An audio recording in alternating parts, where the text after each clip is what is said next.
I'm so excited to see what you all have achieved in the last few years.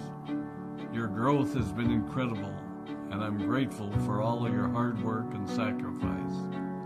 A lot of that growth has been brought about by new people coming into the business to take advantage of our generous marketing plan and effective product line.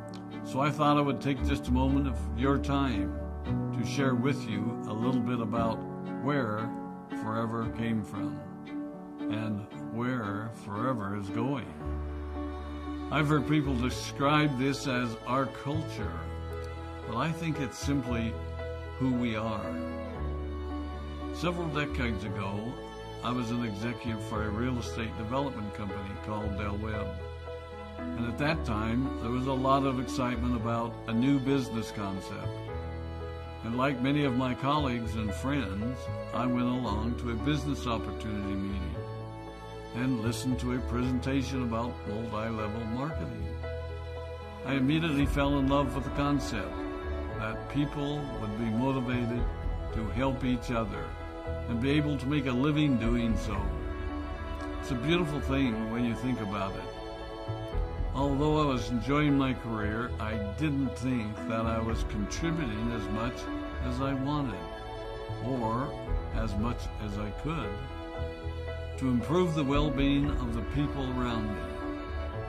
Inspired by the concept of people helping one another, I set out to write a marketing plan that is almost identical to the one that we use today. As I developed it, I had two goals. One was to pay the highest bonuses possible and still be able to run a company effectively. Two, to build a plan that would motivate and encourage people to keep working. I wanted a plan to reward those that remain active and engaged. I love the concept of a royalty income. However, I believe that it's good for our souls to work hard. People who work hard are happier. Of course, if you work hard, you should play hard. And that was one of my motivational factors in starting Forever Resorts.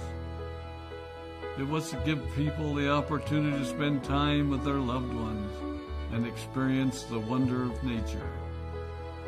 Next time we're together, maybe I can tell you more about my passion for our resorts, our rare animals, and spectacular natural resources. So, with the marketing plan prepared, I needed to find a product. And we searched around and looked at different opportunities. I was passionate about finding something that was effective, consumable, and that we knew would not be a fad. During my search, I met a group of doctors who had developed a method of stabilizing aloe vera. They convinced me of its efficacy, and we began testing the product, and were amazed by the results. We were in business. We had a fair and balanced marketing plan, a consumable, effective product, and the third ingredient, an absolute conviction that we could make a difference in the lives of the people around us. And while it might have been a bit presumptuous, we honestly believed that we could make a difference in the world. We put in generous return policies, customer service incentives, and began to build this business based on the principle of being nice to one another and helping others. The success was incredible, and we grew rapidly until Christmas of 1982. I was sitting at home with the family, and the phone rang. They informed me that there had been a freeze at our aloe plantations in Texas, and that all of our aloe was destroyed. I immediately went to the airport and flew to South Texas to see what we could do. I hoped and prayed that when I arrived, what I saw would be better than the news I'd received. But that wasn't to be the case. We had no aloe, and the business immediately began to suffer. There were some FBOs that left, but more importantly, there were those that stayed. It was a tough time for us. We put everything on the line to stay in business, and there were many sleepless nights. But we were convinced that what we were doing was right. We decided that this would never happen to us again. We flew out to the Dominican Republic and purchased as much land as we could and began planting aloe in one of the safest weather zones in the world. In addition to the acres of plantations in the Dominican Republic, we now have plantations in Mexico and South Texas. It was a tough lesson to learn.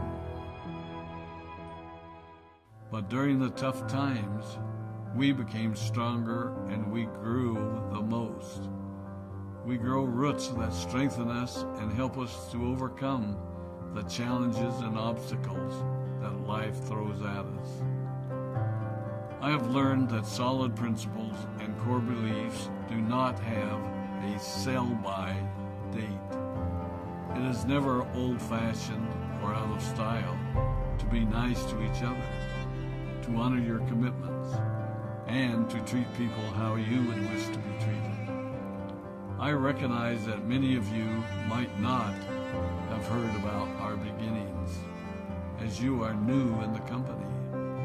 I am thrilled that you're part of our forever family, but I ask you to be mindful of the foundation upon which this company has been built. Forever was built on the principles of paying the highest bonuses possible, providing the most effective and highest quality of product, and empowering people to serve one another. There are no shortcuts to success in our business. Of course, the speed at which we reach certain levels may vary, but the fundamental principles remain unchanged and will remain unchanged as we continue our journey over the next 4 decades and longer. There will be times when a pathway will open up to you that will tempt you to take a shortcut, to buy a little more product than you may need, to make a purchase in someone else's name, or other ways in which we are tempted to give up what we want most for what we want now. Never forget that you're a part of something special, a business that has been built upon taking the road less traveled. It may not be as fast and as shiny as you might want it to be, but take it from me, the road less traveled is more rich, more wonderful, more fulfilling, and more lasting than you can ever imagine. We love you, we appreciate you, we are proud of you. My name is Rex and I